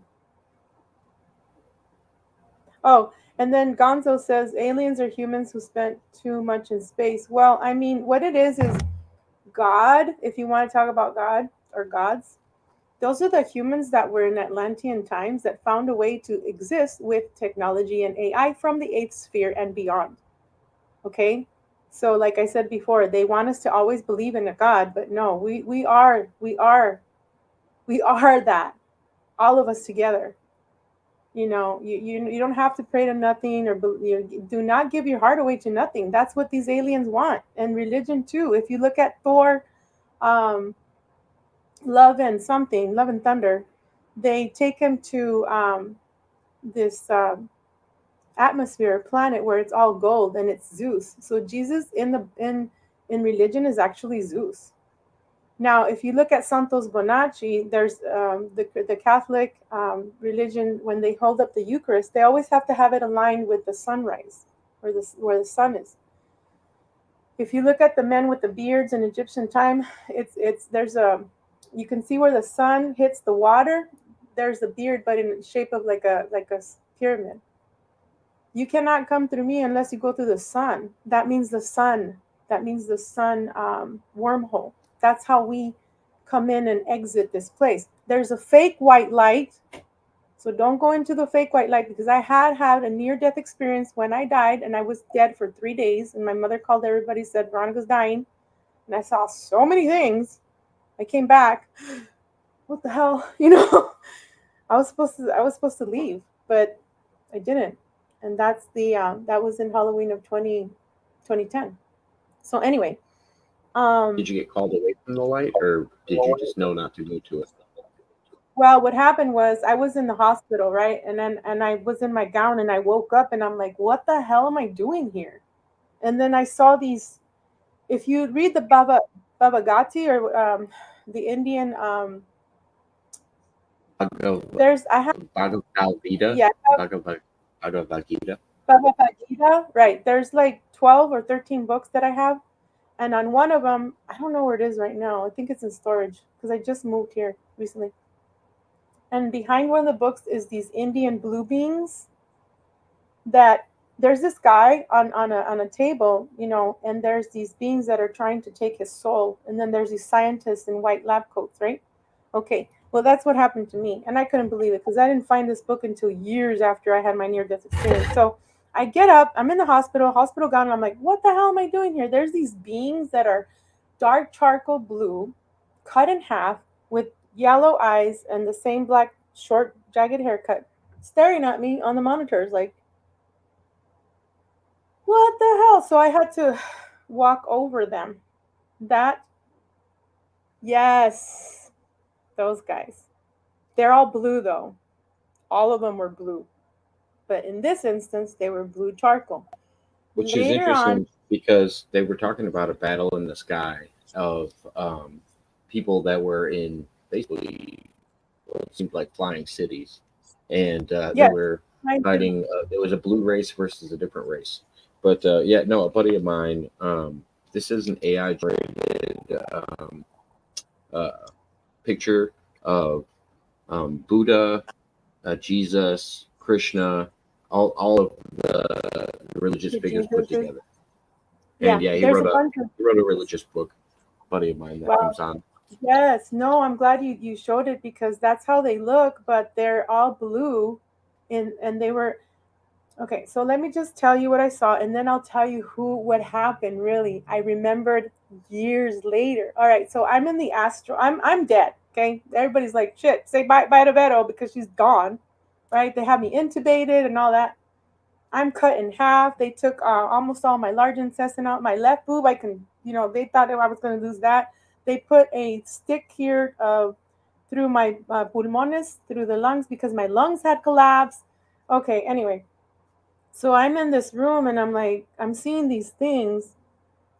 And I'm like, what the heck am I doing in a hospital? I need to find a doctor or a nurse. So, right around the doorway, there's a light, very bright light around the doorway. And I'm like, okay, well, I guess I can go through the hallway and find a doctor or nurse to tell me what the hell I'm doing here. So I open the door. As soon as I open the door, I'm in the room again, but those beans are gone. And it's my father in the corner because he took his life when I was 13. He's in the corner. He's like this with his cowboy hat. He always wore a cowboy hat and a button-down shirt and corduroy pants. And I'm like, Apa, in Spanish, no me quiero ir. I don't want to leave. Please let me stay here with you, please. And I cry and cry. I hug him, please, Apa. I don't want to go back to Earth. And he says, you can't stay here. You have to go back. You have your kids that love you, and you're not done. Sorry, I shouldn't be crying, but I miss him. So then I just cry and cry, and he doesn't. The next thing I know, I take a deep breath, and I'm like, and I start pulling all of the stuff out of me, my nose thing, plugs, everything, and they have me tied up. I'm like, what the hell's going on? Like my body was cut open from the top here, middle, all the way down, holes everywhere. And later on, years later, I find out that I was battling these blue beings because they wanted my soul. And to this day, I don't know if it's my dad. I think it could be AI sending me back to Earth. That's why I tell people don't go through the bright light because that bright light is fake. The blue beings always will want to either take you to the moon and erase your memories and send you back to Earth. I'm not coming back. I don't want to reincarnate. I'm done. Planet Earth has been tough. The only reason why I'm still here is because of my kids. My fur babies and you guys. I love you guys. Thank you, Susan. Thank you, Jacob. Thank you, all my brothers and sisters. I'm here for the children. All the stuff that's happened to us, I'm here to say I could write 300 books of my life. But anyway, I'm here to help humanity to wake up from religion. Stop being brainwashed. You are the power. You are love. You are unconditional love. Just you have to have boundaries though, because they don't care. Look what they do to the children. Veronica, that's exactly what me and Susan. That's exactly what me and Susan were talking about when you left one of the times. We were talking about it. The people I've seen with the most spiritual growth are the ones that look internally for their spiritual growth rather than externally at like an organized religion or something like that, because usually it steers them in the wrong direction. And I said, I don't know if it's because I'm so cynical and think that humans are just kind of corrupt by nature. Most of the earthly religions, I think Susan called them the Abraham religions. I think they're written by man, and that's why there's always going to be issues with them. And I think it works for all relationships, whether you're talking about, a relationship with a significant other or anything else. You gotta know yourself before you can start figuring out anything else in a relationship. Yeah, and one thing that I'm gonna say, and I don't care who gets mad, is stop watching porn and stop fucking masturbating, man. Like stop chasing DICK and PUSSY. Stop it already, because you gotta shut that down. Because if you don't shut it down and if you don't take control, then you're gonna be easily swayed by these AI. You're already easily swayed by porn. Come on, that's what they made it for. They made it to stimulate you because a lot of people are like so lonely and they need the fix. And, it's just like having a drug addiction, man. I have to say it. Stop that. Take control of your life. Take control, because every time you do that, it's like when you cross yourself, when you were, when I was in the Catholic religion, they have you cross yourself. And I'm not going to do it right now. But it disconnects your left from your right hemisphere. It disconnects your heart from your head. So when you have that orgasm, what are you doing? The Kundalini effect, the thing, our sacred gold, our oil that they talk about, the 12 virgins and the other 12 virgins, right? The gold that we have on our spine, that is our gold. That is our mana. That is our source of living here and off planet. So if you're constantly every day masturbating, every day having an orgasm, boom, you're disconnecting your heart from your head. Okay? So you're going to be running around like with the chicken with no head. Like, what do I do? What do I do? I'm going to believe this. I'm going to believe that. I'm going to go to AI. I'm going to do... sorry, I'm being a little dramatic, but it pisses me off because I've been there. I know how it is. Oh, maybe this guy's going to love me. Maybe that guy's going to love me. Maybe that's going to be the husband. Bullshit. You're your own husband. You're your own wife. I mean, it's definitely fitting in what we're talking about, because if we're talking about things that humans are just doing by characteristics, like Zenray was asking in the chat if it was by nature or by nurture, and I'm like, well, some of these things aren't nurture. Like, you're not taught to do some of these things. These self-pleasing things are a human characteristic, and you're usually told by organized religion or something else that anything self-gratifying is probably bad. A lot of religions do tell you that. You have that too. You're right. Yeah. Bossman says, of course, they were written by man, Jacob. However, the scripture was inspired by Yahweh. I agree. And I actually said that earlier. I said, I do think there's truth inside of it. I think people get in the way, whether we're talking about popes, whether we're talking about priests, whether we're talking about anybody that gets in the way of you and knowing whatever, I don't know, whatever higher power you want to believe in. Usually there's some kind of mediator that tells you that you're not capable of taking the knowledge directly. Well, there's also this thing that Susan and I teach. It's well, I don't know if you still teach it, Susan, but it's called sex magic. If you are going to do a ritual where you're going to have sex with someone, but it has to be someone that you love, okay? Or if you're going to please yourself, then right before that magic quote unquote happens, you say or you think what you want that power to go to. Same thing as when you do your hands like this. Abracadabra, as I speak, I create. So that way the energy doesn't go to the beings that are around you. Okay? For example, Ghostbusters 2. They have this little girl play with the puppy. And then not Venkman, but the other guy that's real tall and has glasses. He's using the ometer or something, odometer or something, to read the energy. And then he says, "Oh, take the puppy away from her. See what happens." So whether, like Monsters Inc., whether the kid is crying or laughing, they're taking the energy. They take your energy. So you have to be careful who you're around, what you're watching, what you're investing in. And it's all about balance. Like Zenray and I were talking the other day. It's all about balance.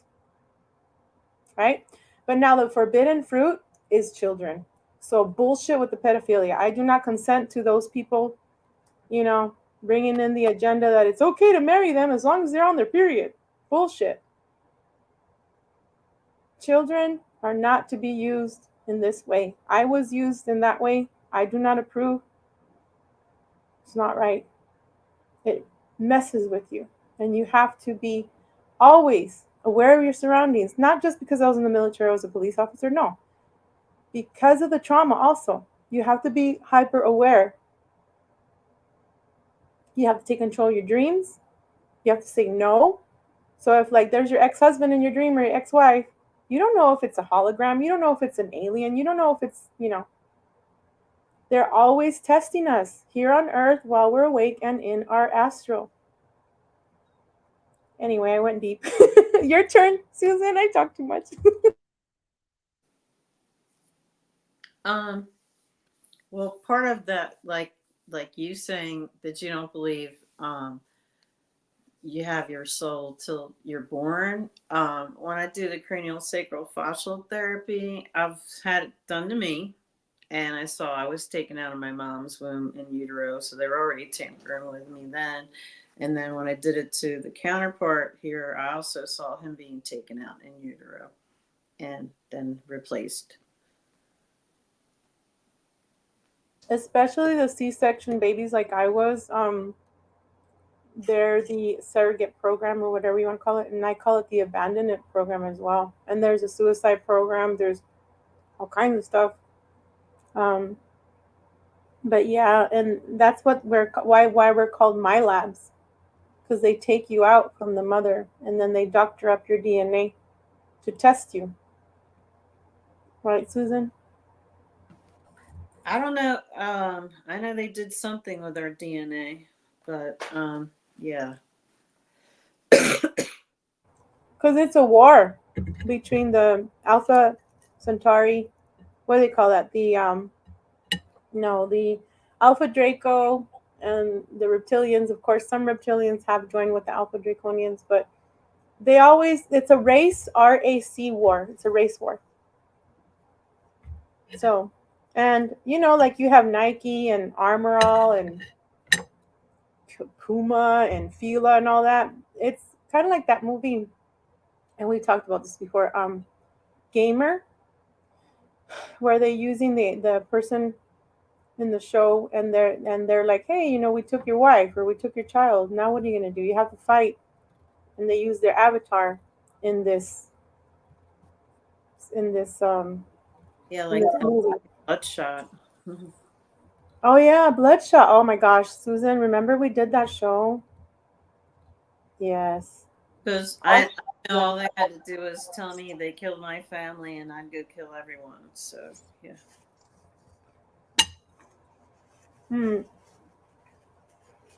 I was talking to Chad the other day. He's like, well, how do you know in the future timeline they won't use like your son or your daughter against you? And I'm like, they've tried. I have a memory in 2018 where they're holding my son like this in a headlock. They're like, Veronica, if you don't come back to our side, we're gonna kill him. And I'm like, nah, that's not him. That's a hologram. I knew that they were trying to mess with my head. I'm like, you can't. That's not my son. You know what I mean? So you have to know You have to use your intuition. They'll tell you, oh, we killed so and so, or oh, but how do you know if it's true or not? Right? And there's so many people that are being cloned right now. Like Kobe Bryant, he ain't dead. Marilyn Monroe, she's not dead. Princess Diana, um, they're saying that she's actually married to Trump and Byron is their son. They're saying that Melania Trump is actually an alien that is here to counsel them. And then Kate and William, Prince William, they're saying that Prince William is Antichrist and that Israel was made by Britain, and that they're going to demolish the something rock. There's a temple there, and then they're going to make it up again in 3 days. Remember? Plymouth Rock. Yeah. That supposedly Prince William is going to be the king of Israel, but then there's other timelines where they say that Trump is going to be the prince of, and that he's Esau, and that he's the red Messiah, and that's according to Douglas Dietrich. So we'll see what happens. AI is always trying to trick you. They're never going to tell you the real truth. That's why they use psychics like us and to remote view the timelines. That's why they need us. Does that make sense? Project what is it? Looking Glass. Oh, I was going to read something before we go if you want. I don't know how long. Or do you have to read something? We'll wrap up right around the 2-hour mark if that's okay with you guys. And I mean, I'd be happy to have you guys on again. We can always come back. Before you get into that, in case anybody's wondering where you guys can find Susan and Veronica, I have all of their information as well in the description of this video. So Thank you. Free to pop over there. Yeah. But yeah, Veronica, take the floor. Thank you so much, Jacob, Susan. Yeah, I'll just read what the Montauk program is, because that's why you had us on, and we haven't even really talked about a lot of that. But there's this PDF file that I sent to you, Jacob, it's called the Montauk Project Experiments in Time, and presented by Preston. Oh, Preston Nichols. That's what we were talking about.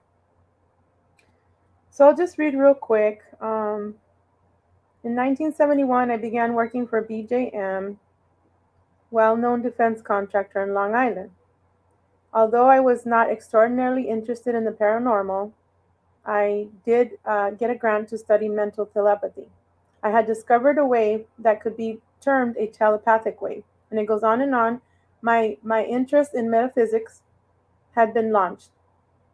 Every day in the same hour, their minds would be jammed. In 1974, I noticed a peculiar phenomenon that was common in physics, and I worked with it. It says, I used my radio equipment and correlated what came on over the airwaves at the times of psychics were non-functional.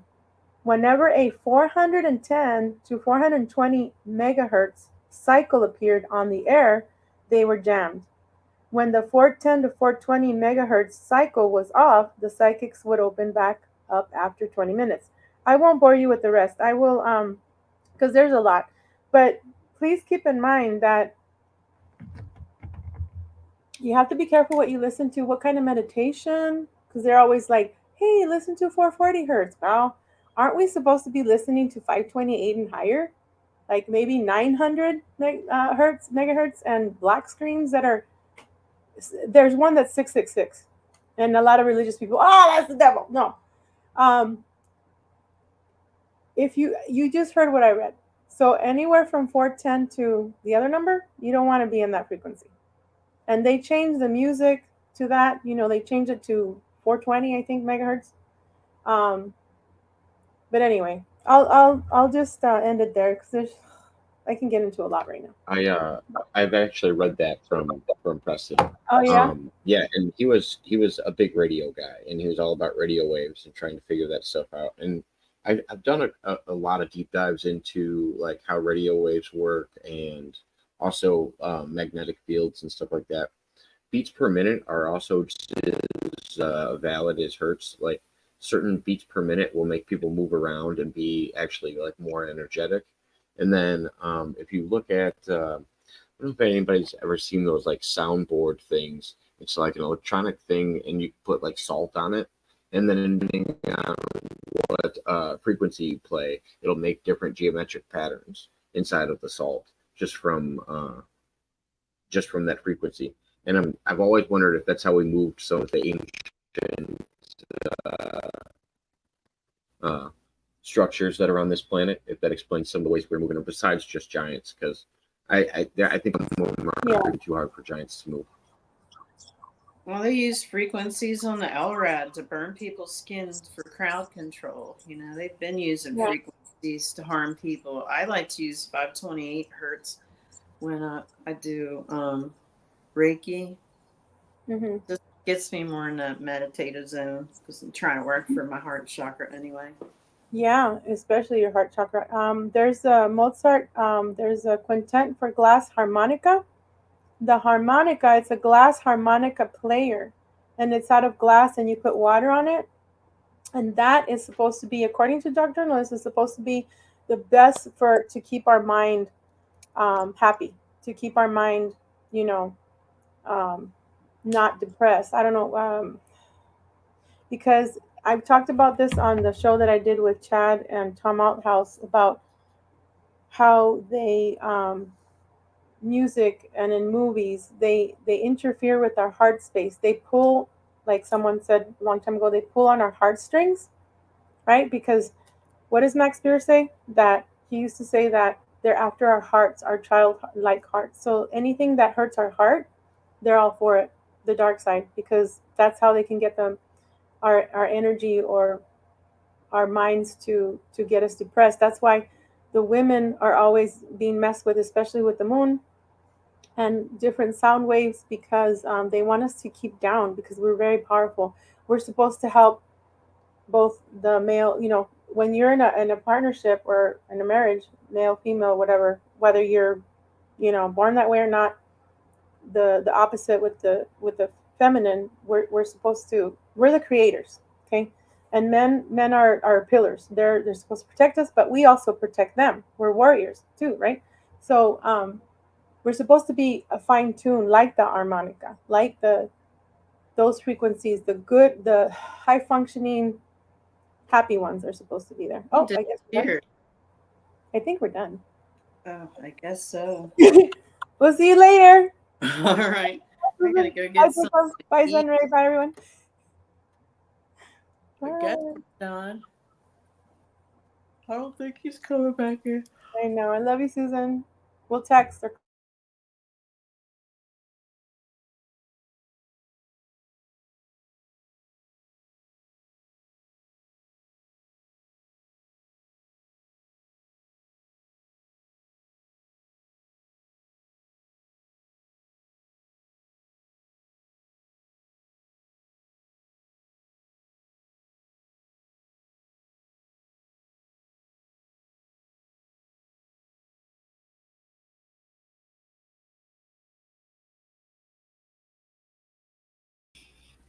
I didn't know it was going to do that.